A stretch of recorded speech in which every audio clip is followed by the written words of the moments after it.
The doll. The knock came at midnight, just like it always did, without fail.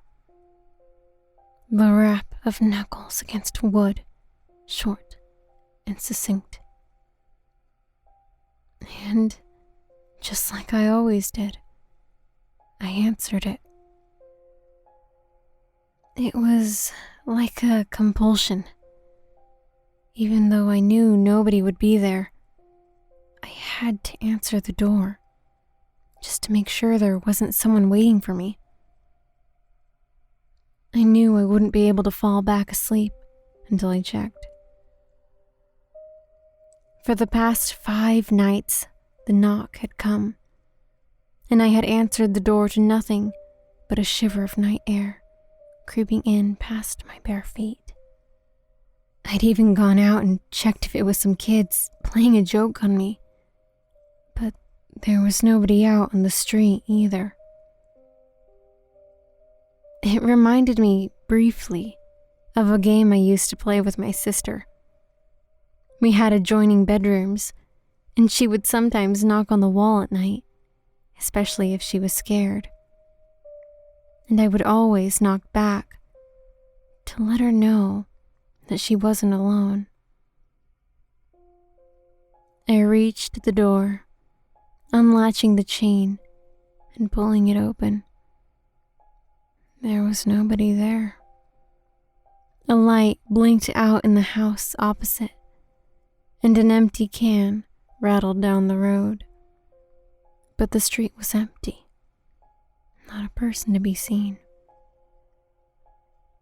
I was about to go back inside when something caught my eye. A child's doll had been left on my doorstep. It had a small porcelain face with little black eyes, rouged cheeks, and blonde plaited hair.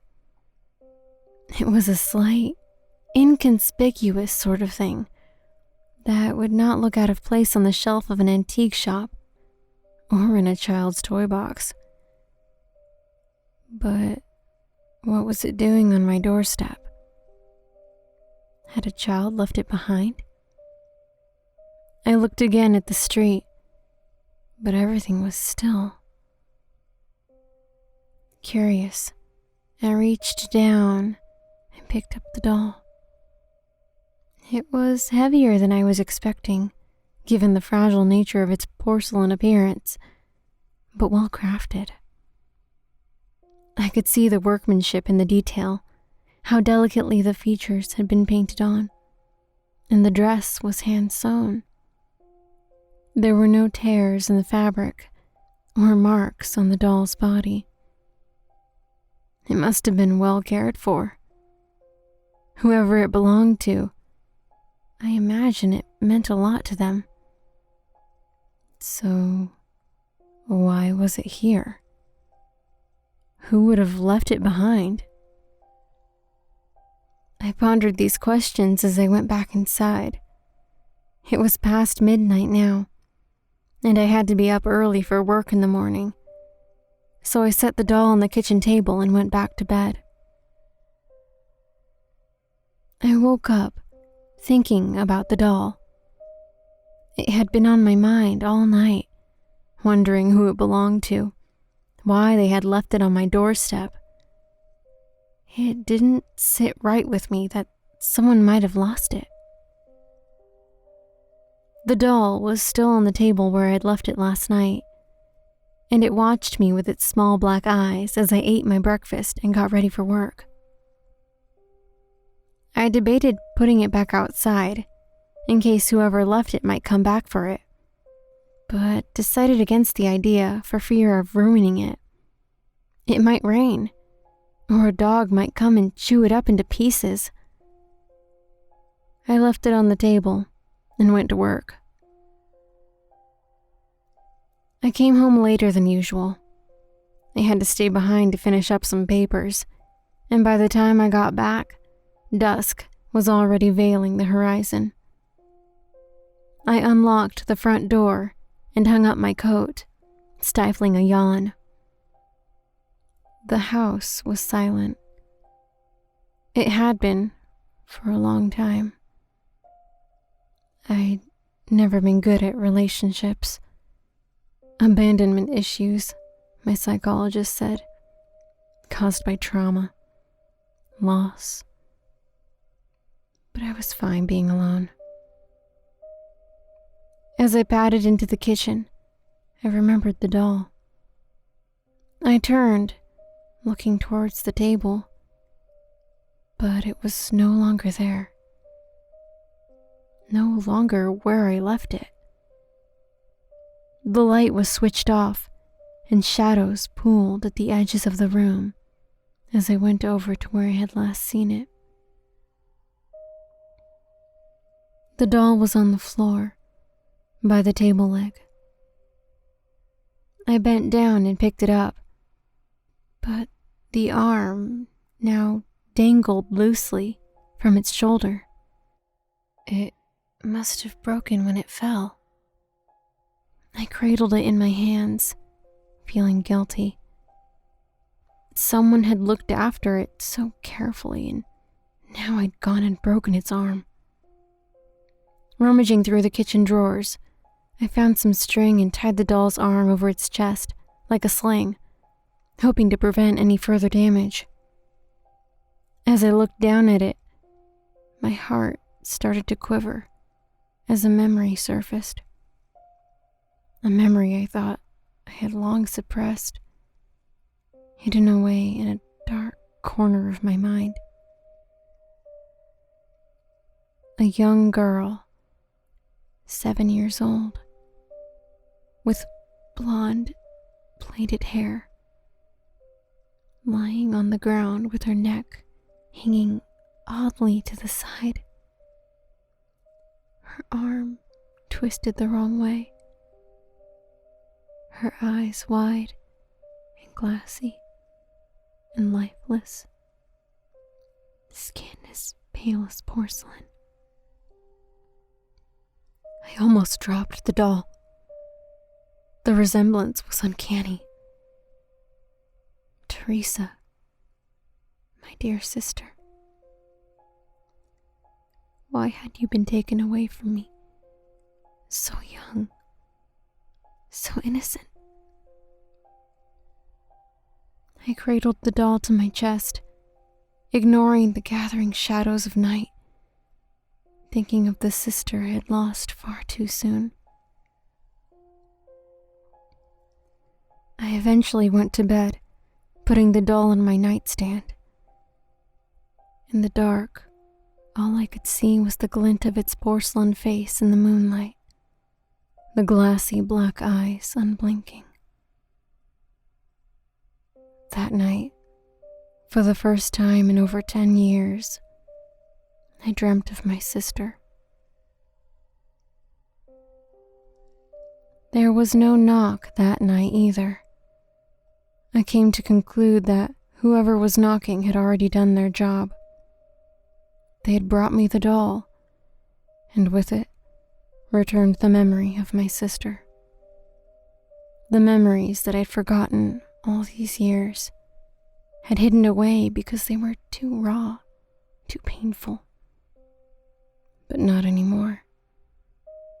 I still missed my sister, and it still hurt knowing that I would never see her again. But at least I had her back in my memories. It was still a mystery who could have left the doll at my doorstep, who had kept knocking at my door at midnight, only to flee before I could answer. Perhaps...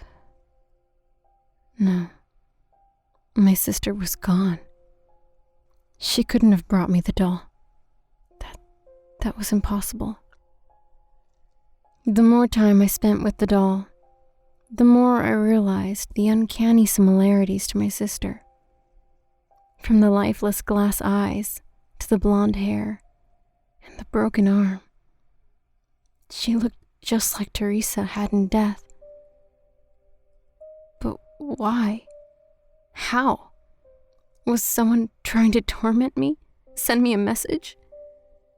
I couldn't understand it. I began to entertain strange notions. What if the doll knew something about my sister? What if she was trapped inside? The thought was absurd, of course, but it didn't stop me from picking up the doll and asking, in a very small voice, "Teresa, is that you?" I don't know what I was expecting. For the doll to start moving? For it to answer me? The doll did nothing. Not so much as glimmer in those black eyes. Realizing how stupid I was being, I left the doll where it was and went to bed. That night, someone knocked at my door. Dead on midnight. I was startled out of my dreams by it, blinking around the room. The doll was still on the nightstand. The string had come loose, and its arm was hanging oddly again. Who was knocking? Had they come back for the doll? Now that it was in my possession, I was reluctant to return it. It was my only remaining connection to Teresa. I got up and went to the door. My fingers hovered against the chain lock. I swallowed back my trepidation and opened it, peering out. There was nobody there. I didn't understand. Who kept doing this? Why had they come back? Then, I heard another knock. This time, it sounded like it came from behind me. I turned, bewildered, wondering if there was someone in the house. Had they gotten in somehow when I went to answer the door? But there was nobody here. I was alone. Another knock. This one sounded as though it was coming from my bedroom wall. I shut the front door behind me and went back to my room. There was nobody there. Nothing had been disturbed. And yet, I got the distinct feeling that I was no longer alone. My eyes went towards the doll. It stared back, unmoving. "Teresa," I said quietly. "Teresa, is that you?" I heard movement behind me, the swish of a dress, a ragged breath. My heart swelled. I turned. A girl stood behind me. A girl with blonde, plaited hair and small black eyes and porcelain skin. And I realized, with sudden dread, that this was not my sister at all. I had let something else entirely into my home.